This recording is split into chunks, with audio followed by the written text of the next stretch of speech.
Okay, we're live. Awesome. All right. Welcome. Yay. Well, welcome back everyone to the Calm Bomb podcast. We have an awesome guest. I've worked with her. She's been a mentor, guide, coach, astrologer for me. And so I'm so welcome. So glad, so excited. I can't even get all the words out of my mouth to have Tracey on with us. Thank you so much for being here. Thank you for inviting me.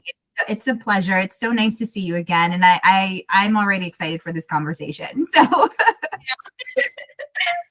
well, we have a few questions, but before I'd like to just introduce you and then turn it off to you in your own words, how you would like to describe and talk about what you do. So Tracey Rogers is a professional astrologer, certified life coach, and NAACP award-winning activist who has been consulting clients throughout the Philadelphia region, nationally and abroad for over a decade. Coming from a lineage of astrologers on her father's side, she has been studying the stars since she was a child with extensive knowledge of Western astrological thought and traditions.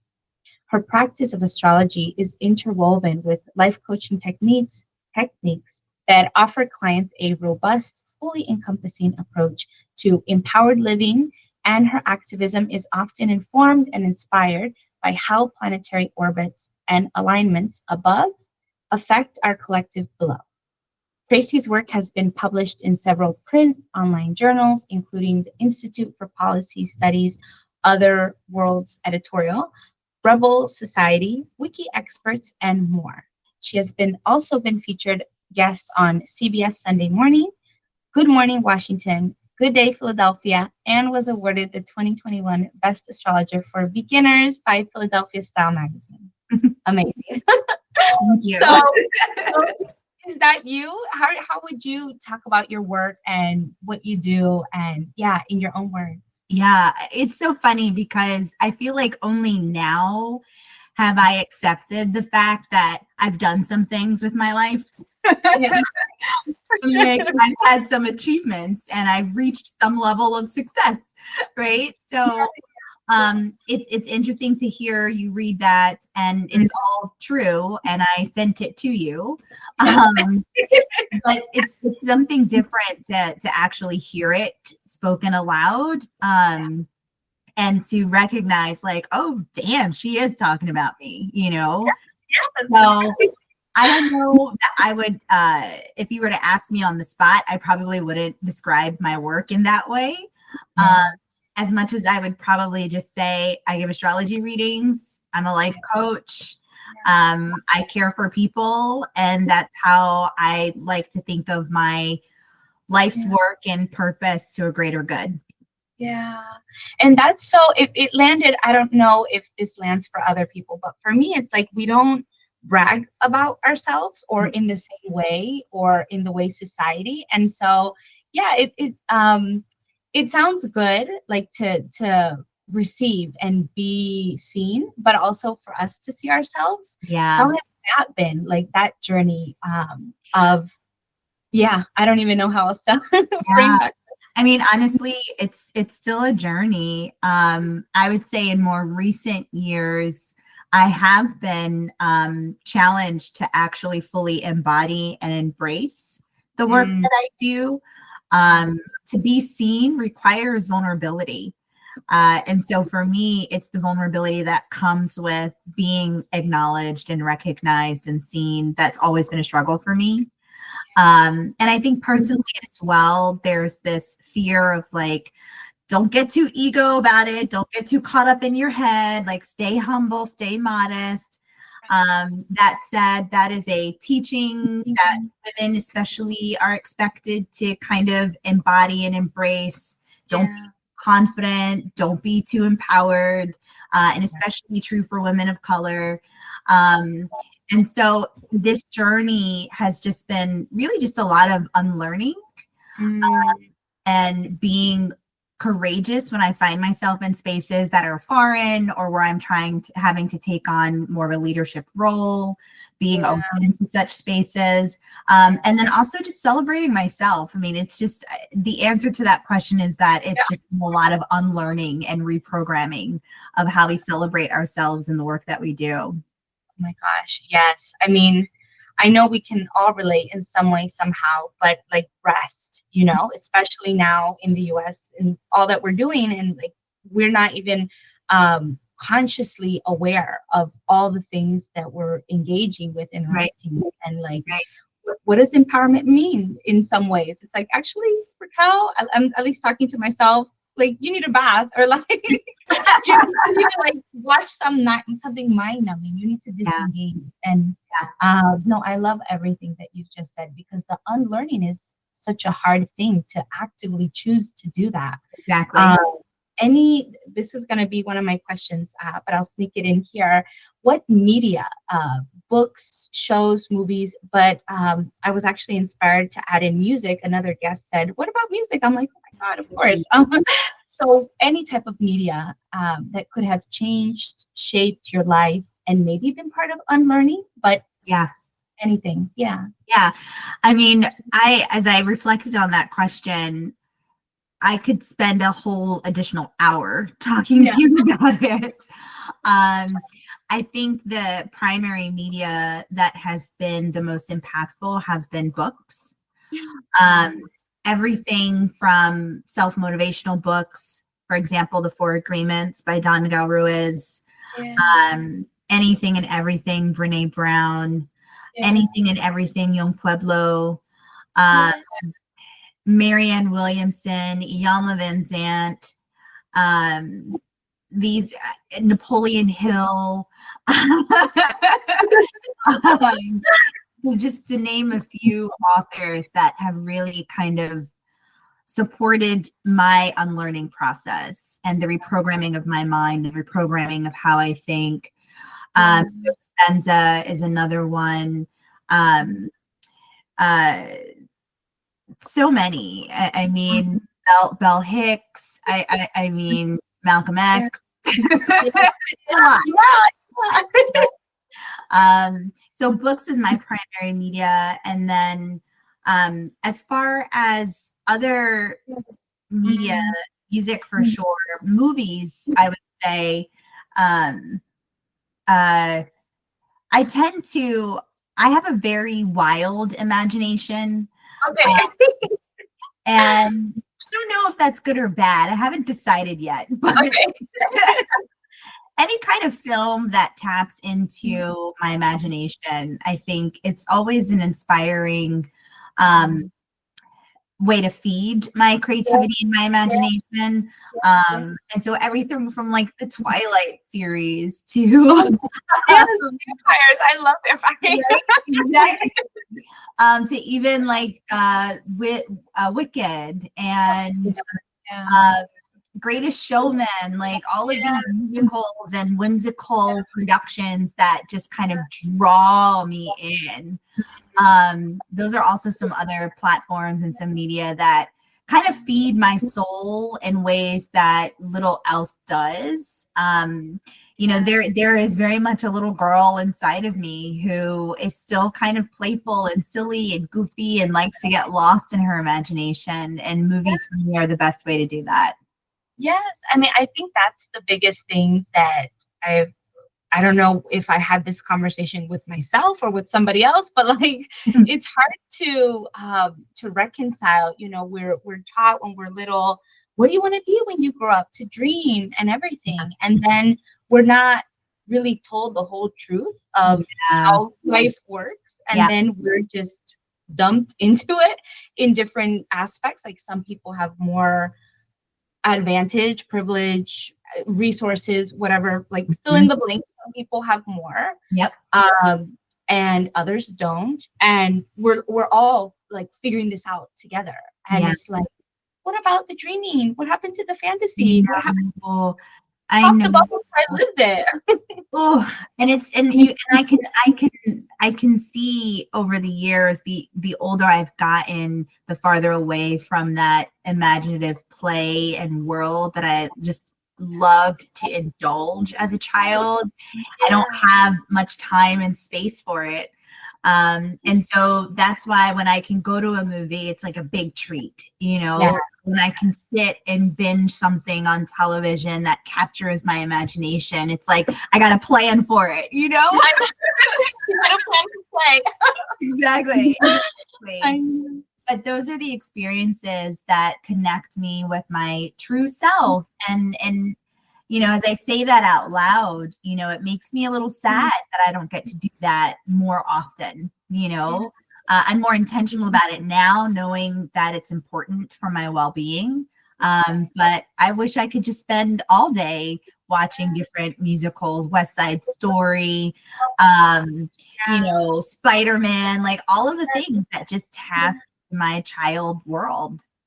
Yes, yeah. And I remember going through college, and I was envious of some classmates who they majored in dance or they majored in art, and I was like, oh, do it. But then now, some of them are struggling artists, some of them aren't, and I'm like, did I do the right thing? I mean, yes, we all have our own journeys to go on, but like, okay, like there's no right way, but also like I kind of do. If we have that regret list, I'm like, I wish I would have just done whatever it was, you know, because what else? I'm inspired. Yeah. So, I mean, I don't have a question in there, but just to say that, like, it's never too late.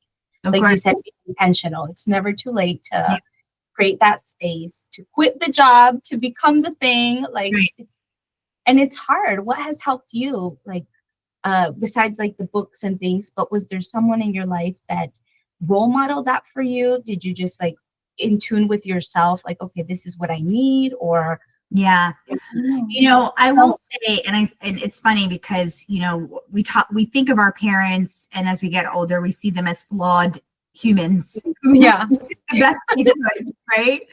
And so I always say, even though, you know, I had a fine upbringing and, you know, very involved parents who had their stuff, but the one thing they both did really well indulge my creativity. And as I think about that, you know, that's the one thing I can say I'm very grateful for, because they were both very busy people. But, you know, I remember, for example, in summer camp, I created like a newsletter with some of the other kids. And it was like, you know, what's happening at camp and crossword puzzles and, you know, like the fun section of the newspaper. And I remember, you know, we all decided we wanted to print out the newsletter and share it with, you know, all of the other camp staff and everyone. And so I remember going to my mom and handing her my floppy disk. Floppy disk. My age. And asking her to just print out a few copies, like just, you know, maybe 25, 30 copies, right? And my mom came back with like 100 copies. Oh my God. All on like different colored paper. So she had like 15 copies in blue paper, 15 copies on yellow, 50 copies on pink. And she like went above and beyond. And I just remember like being so excited about that, you know, like I literally said, Mom, I created this thing. Can you just print this out? And she like went with it and made it into a big production, right? Oh my gosh. Amazing. I think of my dad. So with the astrology piece, that's very much on my father's lineage. And I remember this was more recently, this was a few years ago when, you know, my dad, as he ages, his memory is, you know, he's losing his memory, his short-term memory loss now. And so I remember we were outside and I was looking up, there was a moon and there was a planet right next to it. And I remember looking up and thinking to myself, that looks like a planet. And my dad was like, yeah, that's Venus in constellation Aquarius. And I was like, excuse me, sir? And sure enough, I checked my ephemeris, and I have like this little app that shows you where everything is. And that's exactly what it was. So the fact that he could like see that and recognize that just like that. Yeah. Again, that's just my parents. As crazy as they are, Oh, they have really kind of been very instrumental in indulging my creativity. And not only that, but encouraging me without directly encouraging me to just be my creative, imaginative self. And so those are definitely the two most instrumental people with that. oh my gosh, I love that. Yeah. And I think that took that they were being in their power, like Yeah. in to be able to then give that energy and create that. That's amazing. Oh my gosh. Yeah. And so I'm curious though, what was your previous past life? I don't know if we want to call it that, but like before you got into astrology, was it like a calling that was like, no, this is what I feel is meant for me in my life, or it was like stumbling blocks, linear path? Because I'm curious with your dad's lineage that maybe he also kind of showed you, and like I don't know, I'm curious. I'm curious how Yeah. that. I mean, really short answer to that question is this was not at all planned. Okay. This was not at all planned. I started off in politics. I did my undergrad in political science. Oh my gosh. And then shifted to international development. That's where I did my master's in education and human development. And so I planned on working in international politics and focused on international education and travel. So it was in the stars, but I didn't know. Right. That said, coming back to childhood, and I always say this to my clients, if you ever feel lost or uncertain of your purpose, to kind of reflect on some of the things that you loved and enjoyed when you were a kid. And for me, I really loved learning about classical myth, the stories of Greek gods and Roman gods. And so much of that informs astrological teachings. And eventually that did evolve into my curiosity about astrology. I have cousins who are astrologers. I have cousins who are tarot readers. And so I remember like going to family reunions, and my cousin, whose name is also Tracey, would like whip out her ephemeris and we talk.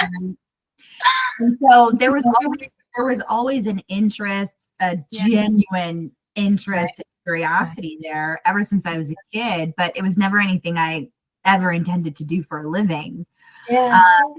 And so yeah, I think I just entered my 30s, and I was 3 years into a job that I really loved, and trying to figure out how best to make what my next move would be. And started writing astrology in a blog in the meantime.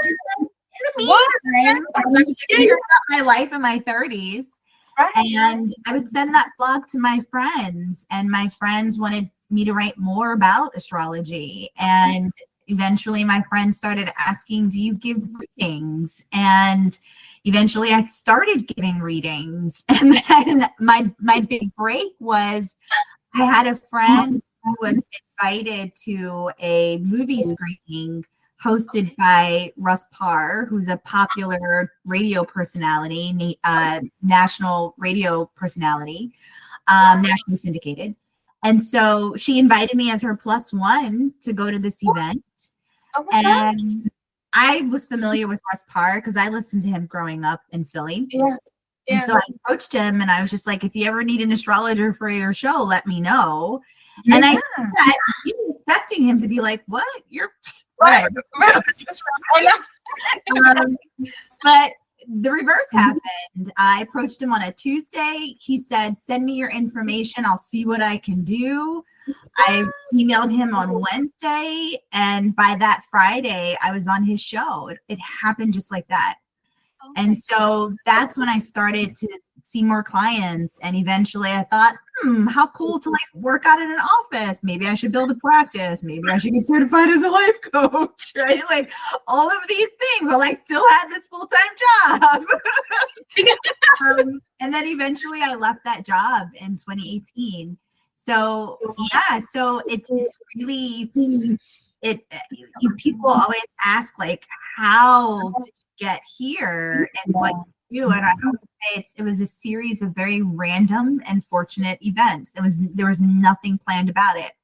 No. Some planning, yes, but most of it kind of But it's like not like you said, I'm going to do this, I'm going to reach that goal. Yeah. No. Yeah.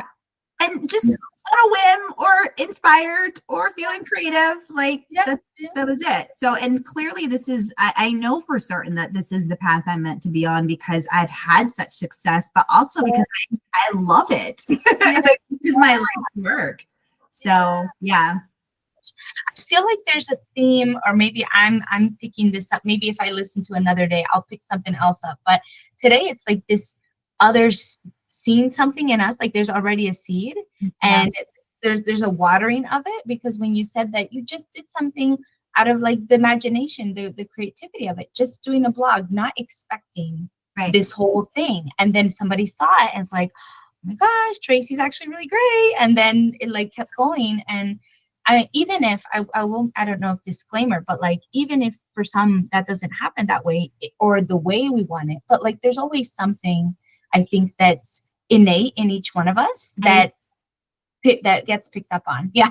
100%. And it's so funny that you said that, because I can't remember the actor's name, but he's playing Captain America.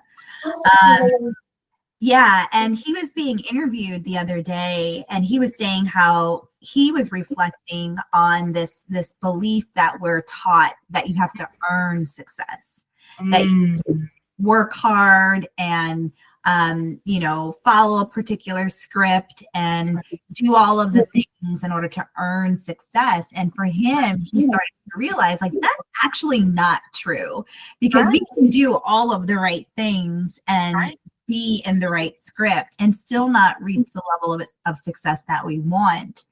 And so he was saying, I feel like that's wrong. That's a wrong teaching. And he said, I don't really know what the right teaching is, but that teaching is wrong. And when he said that, what I thought to myself was the right teaching is authenticity. Yes. That is what leads to success. When you are authentically cultivating your authentic, unique gifts, your traits, the things that get you out of bed in the morning, what inspires you, what motivates you. When you're doing that and you're feeding that and you're committed to that, that is what leads to success. And I think it's also to keep in mind that success is relative. Like not everybody out here is going to own yachts and make $1 billion, right? Yes, exactly. Some people's success means being able to travel. Some people's success means having a family. Some people's success means being able to, live comfortably, or to take care of my loved ones, or to have it can be anything. And I think coming back to what you're saying, that seed that's planted in everyone, that's authenticity. Yeah. No, I love that. I love that, because that's the thing that I keep coming back to. Like we're all plants, and I use this analogy of like, okay, maybe because I help people in what I can. I'm trying to be humble and also pat myself. yourself those flowers. Take them. It's so interesting to like, oh, I do this, but yeah, I do this. That's kind of a weird dissonance. But no, I help people in their careers or starting their businesses. So they're either figuring it out. Do I want this for me? And if not, it's okay. And so what I was saying with the analogy is like, if I'm a sunflower, because I also love sunflowers, but I'm in the desert, I may not bloom at all, or to the extent that I could if I move myself, because I can't expect someone to like transplant me to somewhere else. I have to recognize and see that in myself. And it would be wonderful if some other people see that in me. But if it's not, then like, how can I see that in myself so that I can be authentic in everything? Has that anything like that where like you felt unseen maybe, but then you had to see yourself first, maybe not astrology related, but like you had to uncover that and then water that part of yourself and be like, no, you are loved and I got you. I think yes, in everything that I do, if I am unable to feel seen, or if I find myself, it's like, for example, I do the same thing that Chani Nicholas does, who is an amazing astrologer.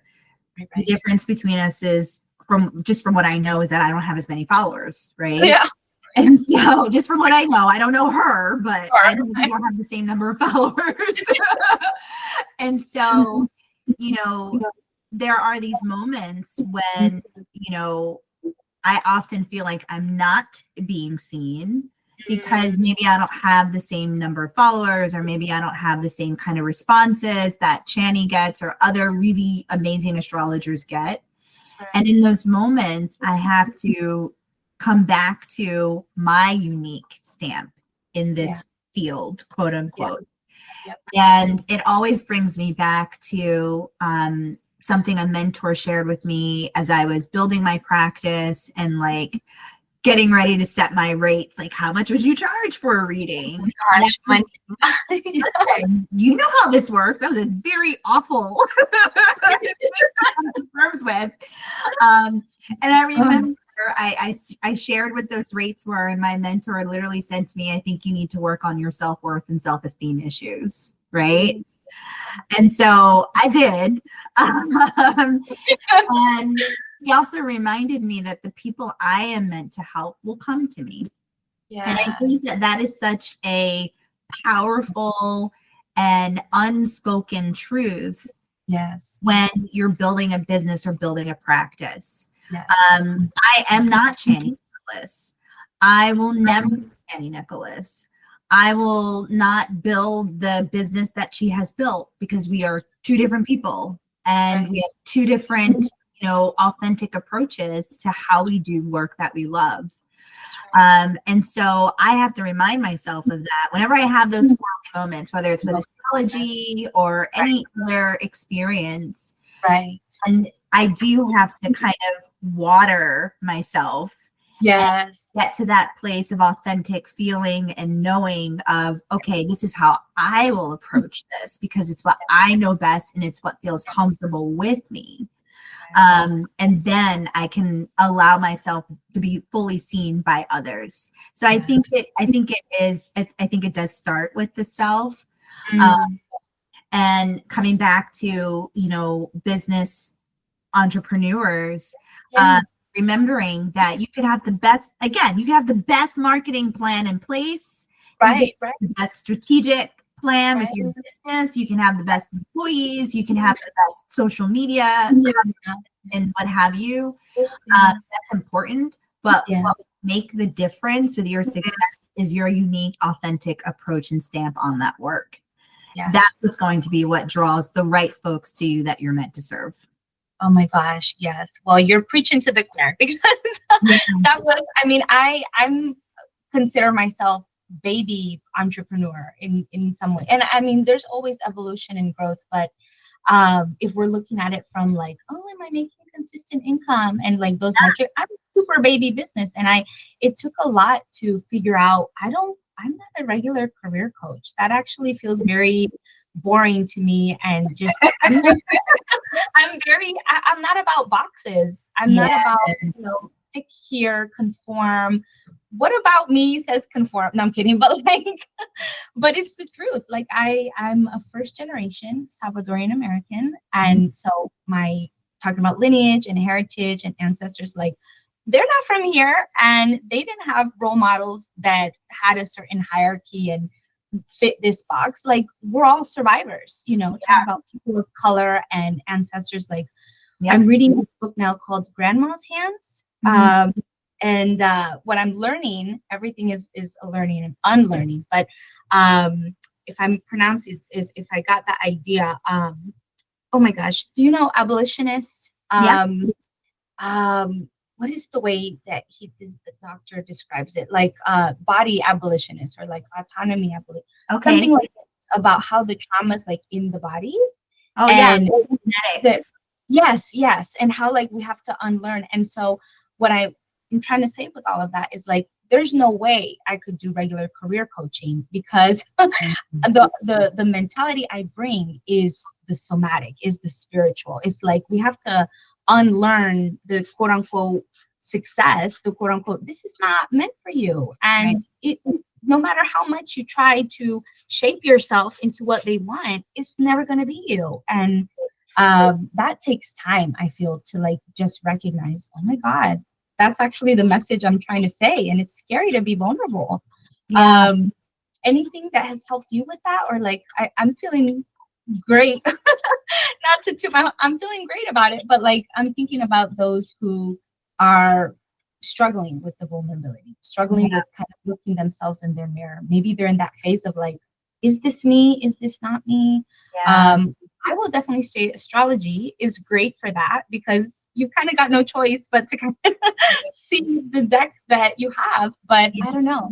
What do you, anything from? Yeah, I mean, I feel like that is it's also an ongoing experience Yeah. where you have to. I remember I'm a part of this early American Black women writers group. So once a month, we identify a Black woman writer from like the 19th, early 20th centuries, and we read their work, right? Oh, And this group, I am like, and I say this in quotes, I am the young person in the group. okay, okay. This group is like 70 or older. And so I'm surrounded by a bunch of old biddies I love who it. are extremely wise. So Oh, it's always such an honor and a pleasure to be with these elders, right? yeah, And so yeah. I remember there is this, we meet once a month. This was maybe a couple of months ago. I don't know who we were reading or what we were talking about, but we stumbled on the topic of authenticity. And Okay. two of the members of this group, they're like, well, there's really no such thing as authenticity. And I like, what? What? Yeah, yes. They were basically trying to explain how hard it is to truly be authentic. Because from day one, when you come into this world, you are assigned a label. And to be authentic means to unlearn that label. And with the labels that pile on as you get older, it makes it very hard to do, right? Yeah. And so, and it's funny because one of the things that I struggle with is in fact that discernment. Okay, is this me? Is this my ego? Is this me operating from a place that's not true, that's not real, that's not authentic? And honestly, being authentic or becoming more authentic requires that kind of discernment. You have to ask yourself those questions in that moment. That's right. And that's why, you know, I appreciate the self-motivational books that I've read over the years because they've taught me how to do that. But even resources, there's this one great resource. I don't even know when this was actually published. Okay. I think it was published in OM magazine. That's Oh my God, that's right. OM, right? OM, like total granola stuff, right? No, I know. Yeah. And there's this article that I still share with my clients, and sometimes we visit on my own, called 6 Ways to Know a Fall Center Guide. And it's basically, you know, things that you can identify happening within your spirit, within your psyche, that alert you from when you are not operating from your truth, but actually a false center guide. And one of the things, there were 6 of them, and one of them that always resonates with me and I always come back to is when I am trying to talk myself into or out of something. I am trying to push myself toward a decision or come up with a reason why, or if I'm trying to find an excuse not to do something and it's a dialogue that's happening internally, that's when I know I'm not operating from my authentic self, right? That's when I know my ego is involved, fear is involved, something that is not authentic to me. And so these are the types of exercises, practices, experiences of discernment that people have to get into the habit of doing in order to catch a glimpse and then a longer glimpse and then a full glimpse of their authentic selves. And it takes, listen, we live in a world that would prefer we betray ourselves. Right. And so that's this whole practice of discernment. It's not easy. No. Because there's always external factors that will make us question ourselves. And so the fear that comes with that and the uncertainty that comes with that is very real. Yeah. And still it demands a kind of doubling down on trusting yourself, not betraying yourself, and having faith that there's a larger story and picture unfolding on your behalf as long as you are operating from your truth and being your authentic self. Yes. It's a lot to kind of reprogram and come into that type of a mindset. But I think it's also the most liberating way to be in this world. 100%. Oh my gosh, yes, because my mind is like, oh my God, there's so much like gold there. Where do I start? But I think the thing that I want to speak to is like that's the for me like the I love hamburgers, so like the meat of the of it for me was this thing of first, how do you start? Because if you haven't been exposed or if it's uncomfortable, whatever, how do you start?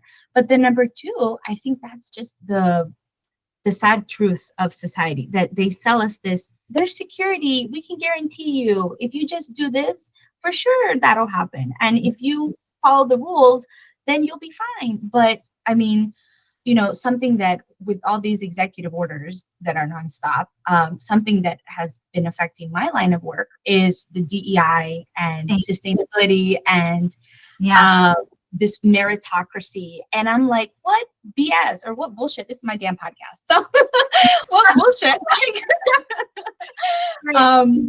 What does that mean? You earn it, especially when there have been studies that people who are of color, their names on their resumes do not get as much feedback and acceptance as Caucasian people with white names.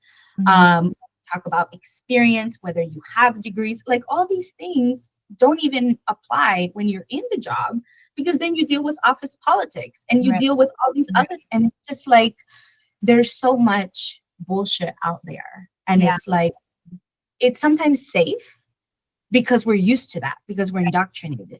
And so I love how you called it a practice, because it is like, it's not, we're not yoga down dogging, but we're embodying the practice literally every minute, every day. And it's hard. Like, it's so also sad truth for us to have more responsibility on top of all the stuff we're already juggling with. But it's like, I'd rather have this and make it mine than what is the alternative to be, Yeah, go ahead.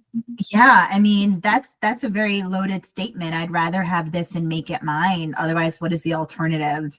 The alternative, it's not so good. It doesn't look good. It doesn't seem appealing. Like, no thanks. No thanks. And this brings me back to, the analogy you gave of being a sunflower. You're not going to thrive in a desert, right? You have to put yourself in places and spaces where you could thrive. And I think that's the second part of it. Like, there are these practices that we have to embody, but we also have to make sure we're surrounded by people and environments that foster the same practice, or at least serve as a safe space for you to do those practices. Someone once said the road less traveled is often empty, and it is.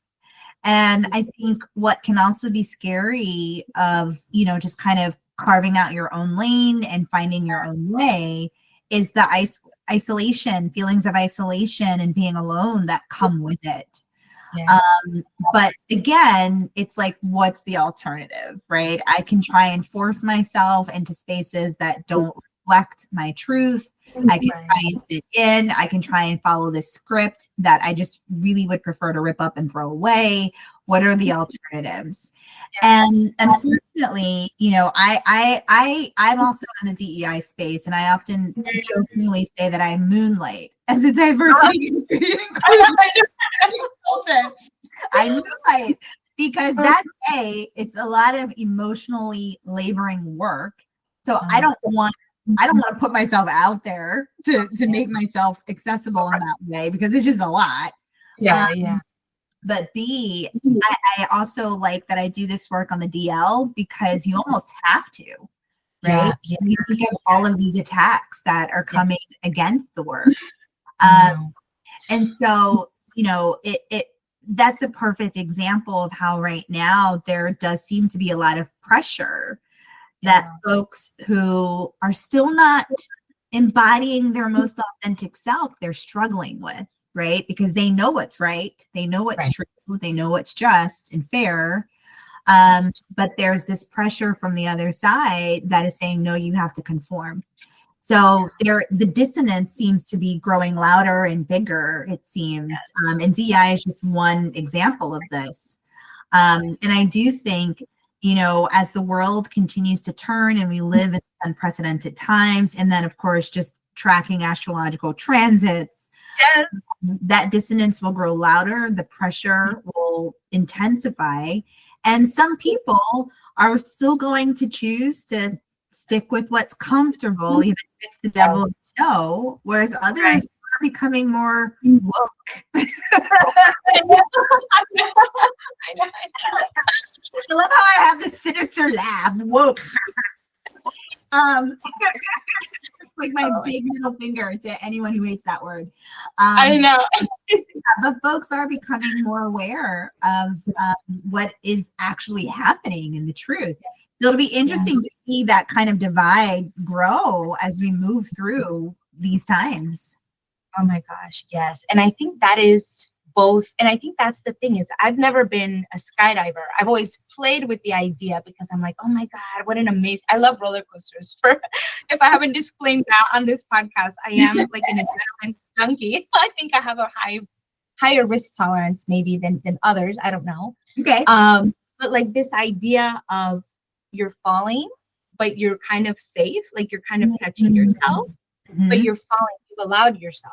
And I'm like, that's kind of, it's maybe what we are in now. Like we're all kind of falling, but if we allow ourselves to catch ourselves, we're not just gonna, but we're like, okay, I'm falling, I'm gonna fly, I'm gonna try to fly on my own, or I'm gonna help somebody, hope that they help me, or like help them, or I don't know. It's just like this feeling of we're not in the abyss, you all. We're not like we're learning to fly if we want to fly, or if we're falling, then how can we fall safely? Gracefully. Like, gracefully, or faithfully. Well, and I think, what I love about that and what you've shared is personally, where we are right now as a country, it entirely aligns with astrological placements, where planets are currently in the sky. And this has been a buildup of activity for years. So that's been for me personally, it's been an interesting space to be able to track these things coming down the pike without predicting what it looks like, but knowing what it entails, and also knowing what's ahead, right? And so we have reached a very pivotal point in this ongoing experience of transition and transformation for our world, that feels like a lot of frenzy and feels like a lot of chaos and upheaval. And I would say, the first few weeks, and it obviously makes sense because Trump is just, the administration has just been so, whiplashy with all these things coming down the pike. For a while, I did get caught up in that frenzy. And I feel like in more recent days, have I been able to, in fact, surrender? Because I understand that there's a bigger story developing here.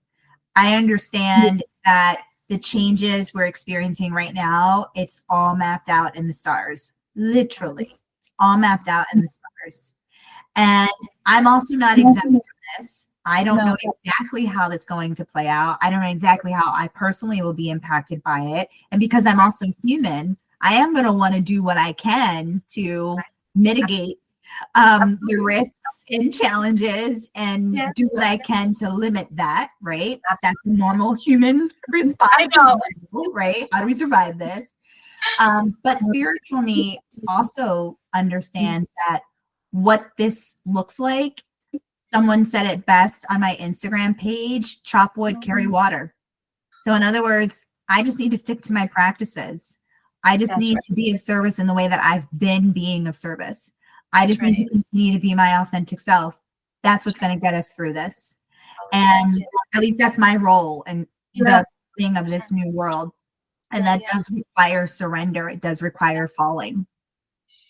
Oh my gosh, yes. And I think that's even the touching on that last piece about chop wood, carry waters, that feels sometimes even, is that enough? Like, Yeah. I feel like, that there's this, I think those of us who lean towards activism or progressive liberal, like whatever we want to call that space, Mhm. but we're like, oh my God, we got to rally everyone. And it's like also understanding, how should we, Yeah. when, where, like What we need exactly? to be ourselves, like you just said, authentic. And if that is that way, then great. But we can't expect others to be us, like Exactly. authentic. Thank you. Okay. Exactly. We got there. And to clarify, chop wood, carry water does not at all imply being apathetic and sticking your head in the sand. It is a phrase that is a reminder to stay present with Yes. what you're doing, what is happening. And when you're in that state of presence, you are connected to yourself, you are connected to source. And that's what will allow for new insights, instruction, direction on what you then do next. We have to be in that state, because if we're constantly having to bob and weave and pivot and dodge and stay on top of like all of the things, then we're not getting authentic instruction on how to show up in what we're experiencing right now. And I think that piece is so important, because there is no template or script for what we are experiencing right now. And I think that is why everybody is freaking out, because back to where we've been talking about, there's always been this script and template in place on how we're supposed to live and the rules that we're supposed to follow. And like it or not, Trump's administration is saying, F this. We don't know these rules. We may not like what they're doing, but at least they have the audacity to say, we don't want to do any of this, right? That's right. We need to cultivate the same kind of audacity to not only reject this administration as needed, but to then build the new world that better aligns with how we should live. So that's why we have to come back to our authentic selves, because we have to gain divine instruction on how we show up, because the normal rules of law, structures, and institutions, scripts, templates, they are entirely moot. And there's nothing you or I can do to speed this up. So that's why we chop wood and we carry water for now. And then along the way, we're guided and instructed on what happens next. Oh my God, I love that. There's always a moment, I feel like there's a mic drop moment, and I'm like, I'm just gonna hold the space for that. That was amazing, because yes, like everything, yes. And if maybe I add anything to that, it's just that that is the, what am I trying to say? Like giving permission, if people need that, to don't follow the rules anymore. Like people, that is already happening. And if someone has never told you, or like people listening, don't do that thing or do that thing, like, not, I mean, no pressure, right? People do what they want to do, but do it. Like now is the time, because there's possibilities, and it's all difficult. So and I cannot stamp that enough, like double down on that enough. Quite frankly, that is the one thing that is giving me hope. And that the fact that we're noticing these rules be broken, and like all of a sudden we don't have to do it this way, or we don't have to think this way, or we don't have to try it this way. There's excitement that I feel for the additional rules that people will break for themselves in order to live more authentically. And granted, that could go one of both ways, right? Like, that's probably not the best thing, but I like to think of it as a kind of organized chaos, right? And so that makes me giddy. And I have to say that even though astrological projections are very much aligned with what we're experiencing collectively, the individual readings that I've given for this year to people one-on-one, the reverse, there's a buzz of excitement in their individual readings. And to me, that just further affirms that how we get through this, again, living our truth, being our authentic self, stepping into our unique gifts and cultivating them with audacity. That's going to be what makes all the difference. Well, with that, where can people find you, work with you, all the good stuff? Yes, please. Yeah. So, I mean, I'm on the gram, I'm on Instagram, which is probably the main platform where I post the most. I also have a Substack. My website is my name, TraceyLRogers.com. And if you just Google my name, all of the things will show up. That's probably the best way to find me is Google, I guess. But my main website is my name, TraceyLRogers.com. Oh my gosh, I was gonna say we still got to use the systems to our advantage, but you know, like it's our rules now. So. It's true. Not AI Tracey L. Rogers. Oh, I know. But nobody don't do that. Don't look for it. Right. This was so awesome. For me, audacity and authenticity, like the A words, I love this so much. Anything else you would like to leave with people who are in this in between? Either they're in the career space, they're in the business space, or they don't know what space they're in. I don't know, anything else that you might feel called to say or end with? Yeah. I think for anyone who's listening who may be in the space, contemplating, unsure, all of the things, I would invite you to come back to whatever it is that sets your heart on fire, what lifts the hairs off your arms, the one thing that you can return to that always restores a kind of passion and excitement and energy. It could be as little as going to the gym or making a cup of coffee, or as big as, launching a business plan, right? But I would invite folks to return to whatever it is that proves to be restorative and exciting, and to let that be what informs what you do next. That feeling of passion and excitement, when you can recognize it, remember that that's where you want to operate from as you figure out what comes next, how to come out of the space, what big decisions. And then finally, I would say, once you've got that clear, to just do it, to just do it. Whatever's on your heart, whatever you're feeling passionate about, just do it. Just go for it. Yes. Yeah, because we don't need no rules. No, I'm kidding. Exactly. Yeah. You have permission. You all have permission. Tracey said it. Okay, I didn't say it. No, I'm kidding. This is amazing, though. No, thank you so much for your time, energy, wisdom, experience, like all the things. Yeah, and thank you everyone for listening. Yeah, talk to you all later. Thank you. Thank you.